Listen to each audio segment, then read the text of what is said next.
আসসালামু আলাইকুম। স্বপ্ন পূরণের উদ্দেশ্যে খুব পরিশ্রম করতেছি, কারণ পকেটে টাকার সংখ্যা খুবই কম।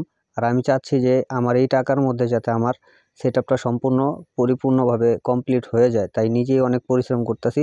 আর সারাদিন মিস্ত্রিরা নিচে কাজ করার পরে তাদেরকে উঠেছি আমি উপরে, যাতে কাজগুলো খুব দ্রুত হয়ে যায়। ইনশাল্লাহ কাজগুলো খুব দ্রুত হয়ে যাবে। পরিকল্পনা ছিল হচ্ছে আমরা 300 স্কোয়ার ফিটের একটা সেটআপ তৈরি করব, যেখানে 3টা রুম থাকবে। ইনশাল্লাহ সেই অনুযায়ী আমরা আগাচ্ছি। মিস্ত্রি আঙ্কেলরা লোক খুবই ভালো, তারা খুবই মনোযোগ সহকারে কাজগুলো করতেছে। আলহামদুলিল্লাহ খুব সুন্দরভাবে কাজগুলো হয়ে গেছে। নিচের গাঁথনির কাজ মোটামুটি হয়ে গেছে। আর এই যে মাঝে মাঝে যে গ্যাপ দেখতেছেন, এই গ্যাপের মধ্যে হচ্ছে আমরা যেই খাম দিব, সেই খামের জন্য জায়গা রাখছি। এখানে ডিল করে হচ্ছে আমরা ঢালাই দিয়ে তারপর হচ্ছে বাকি কাজগুলো করব ইনশাল্লাহ। সাথে আছে আব্বু। আব্বু হচ্ছে ওনাদের সুন্দরভাবে দেখাই দিতেছে যে কিভাবে করতে হইব আর কোন কোন জায়গায় গ্যাপ রাখবেন, সেই কাজগুলো আব্বু দেখাই দিচ্ছে। গাঁথনির কাজ হয়ে যাওয়ার আগে হচ্ছে আমরা এই কাজগুলো করতেছিলাম। আমাদের সেটআপের চারপাশে যে জালিগুলো থাকবে, সেই জালিগুলো বানানোর চেষ্টা করতেছিলাম। আসলে 2-3টা জালি বানানোর পরে দেখলাম যে খুব সমস্যা হইতাছে। নিচে রেখা জালি ঝালাই করা যাইতেছিল না, তাই একটা টুল বানিয়ে নিচ্ছিলাম। এটার উপরে রেখে হচ্ছে আমরা জালিগুলো ইনশাল্লাহ বানাবো। খুব ব্যস্ততা স্বরূপ কাজগুলো করতেছিলাম, কারণ আগামী কয়েকদিনের মধ্যে হচ্ছে আমার এগুলো কমপ্লিট হয়ে যাওয়া উচিত। কারণ পরবর্তীতে যদি দেরি হয়ে যায় তাহলে আমাদের সেটআপের কাজেও অনেক দেরি হবে এবং আমি এতদিন অবসর থাকতে পারবো না। কাজ করতেছিলাম, ঠিক তখনই নিচে অনেক হাউকাউ হইতাছিল। ছোট একটা চাচাতো ভাই সাপ বলে চিৎকার করতেছে, তাই আমি নাইমা দিলাম এক দৌড়। ছাদ থেকে নেমে গিয়ে দেখি যে চাচার হাতে লাঠি, চাচা একটা সাপকে পিটাচ্ছে। তো চাচাকে এটা থামায় বললাম যে আগে দেখি এটা যদি বিষাক্ত সাপ না হয় তাহলে শুধু শুধু একটা অবলা প্রাণী মারার কি দরকার। আমরা খুব ভালো করে লক্ষ্য করে দেখলাম যে এটা একটা গোকড়া সাপের বাচ্চা, আর এটা খুব বিষধর একটা সাপ। এক কথায় বলতে গেলে বাংলাদেশে বিষধর সাপেদের মধ্যে এই গোকড়া সাপ হচ্ছে অন্যতম বিষধর একটা সাপ।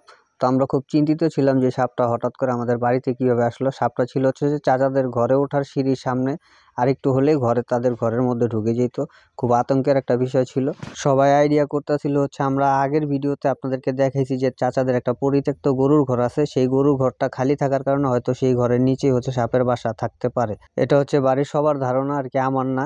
আর সাপ দেখার জন্য বাসার মোটামুটি সবাই চলে আসছে। আর ছোট ছোট বাচ্চা যারা ছিল তারা হচ্ছে এই সাপের কাছাকাছি চলে আসছিল। আসলে এমনও হয়েছে যে আমাদের বাসায় সাপ ঢুকছে, আর ছোট পিচ্চি বাচ্চারা হচ্ছে সাপের কাছাকাছি চলে গেছে। আসলে এইসব বিষয়গুলো থেকে আপনারা সবাই সবসময় সাবধানে থাকবেন, কারণ গত কয়েক বছরে আমাদের শরীয়তপুরে সাপের কামড়ে অনেক মানুষ মারা গেছে। তো সাপটা এখন হচ্ছে আমরা মেরে ফেলছি, ওরে এখন নিয়ে মাটি চাপা দিয়ে দিব। আর সাপ মাটি চাপা দিতে আইসা দেখলাম যে চাচাতো ভাইয়েরা মাছ ধরতেছে। ক্ষেতের মাঝখানে হালকা একটু পানি ছিল। তো আমারও অনেক ছোটবেলা থেকে মাছ ধরার খুব নেশা, তাই এখানে ভাবাভাবির কোনো বিষয় নেই, সোজা নেমে পড়লাম মাছ ধরার জন্য।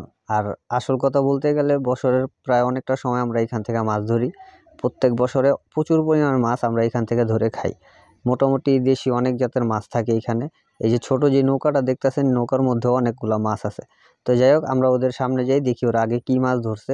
তড়িঘড়ি করে সামনে গিয়ে দেখলাম ওরা মোটামুটি অনেকগুলা মাছ ধরে ফেলছে। ছোট ছোট পুঁটি মাছ, তারপর হচ্ছে তেলাপিয়া মাছের পোনা, তারপরে খলিশা মাছ, এইসব মাছই আর আর কি ওরা ধরতেছে।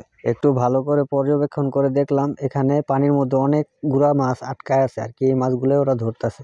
বেশ কিছুক্ষণ মাছ ধরার পরে আমরা একটু হাঁটাহাঁটি করে দেখলাম এখানে প্রচুর পরিমাণে শাপলা ফুলের বীজ পড়ে আছে। অনেকের শখ থাকে শাপলা ফুল লাগানোর বাড়িতে, তো তাদের জন্য একটু দেখাইলাম আর কি। পাশে হচ্ছে যে ছোট ছোট পানি জমে আছে খাদের মধ্যে, দেখলাম যে অনেক প্রচুর পরিমাণে তেলাপিয়া মাছের পোনা আটকায় আছে। আসলে এবছর আমাদের দেশে অনেক পরিমাণের বন্যা হয়েছে, যেহেতু নানান জায়গায় সেখান থেকে এই বেড়িবাঁধের মাছগুলো ছুটে এসে এইখানে হচ্ছে পোনা ছাড়ছে। আর এবার আমাদের পুকুরেও প্রচুর পরিমাণের মাছের পোনা পড়ছে, তেলাপিয়া মাছ, তারপর হচ্ছে আপনার রুই মাছের পোনা। ইনশাল্লাহ আমাদের পুকুর হেঁচা হইলে তখন মাছ ধরে আপনাদেরকে দেখাবো। মাছ ধরা শেষ, ও হচ্ছে মাছগুলো ধুয়ে নিল। আমরা চলে আসছি বাসায়। বাসায় আসার পরে আম্মু বলতেছে যে আমাদের সাদা মুরগির ডিম ফুটে গেছে, আর মোটামুটি 5-6টা বাচ্চা ফুটছে। ইনশাল্লাহ আজকের মধ্যে ওর সবগুলো বাচ্চা ফুটে বের হয়ে যাবে। আসলে কাজের ব্যস্ততার কারণে আমাদের অনেক সময় চলে গেছে, যার কারণে আমরা অনেক কিছুর ভিডিও করে রাখতে পারিনি। আমরা এই মুরগিটার নিচে হচ্ছে ওই সাদা মুরগির কিছু ডিম দিছিলাম, যেহেতু আজকে বাচ্চা ফুটতেছে তাই আমরা ওই ডিমগুলো আমরা সাদা মুরগির নিচে ট্রান্সফার করে দিছি। এখন রাত হয়ে গেছে, আমি সারাদিন কাজ করছি। কাজ করার পরে মোটামুটি 7-8টা জালি কমপ্লিট করতে পারছি। আর আজকে হচ্ছে আমি রাত 10টা পর্যন্ত কাজ করব ইনশাল্লাহ, কারণ হাতে সময় খুবই কম। আমার এই অল্প সময়ের মধ্যে এই কাজগুলো শেষ করতে হবে। আর সবচেয়ে ইম্পর্টেন্ট একটা কথা হচ্ছে যে যেই ওয়ালিং রডগুলো আনছিলাম আমরা, এই রডগুলা একটুও ভালো পড়ে নাই। আমার চেহারার অবস্থা খুবই খারাপ, কারণ এই কয়েকদিন আমি প্রায় কয়েকদিন ঘুমাইতে পারি নাই, চোখে ওয়ার্লিংয়ের শক লাগার কারণে সারা রাত ভরে চোখ দিয়ে পানি পড়ছে। অবশেষে মোটামুটি আমরা সবগুলা জ্বালিয়ে কমপ্লিট করতে পারছি, বাট কাজ এখানে শেষ না, আগামীতে অনেক কাজ আছে। ততদিনে আমাদের সাথে থাকবেন। আসসালামু আলাইকুম। আজকে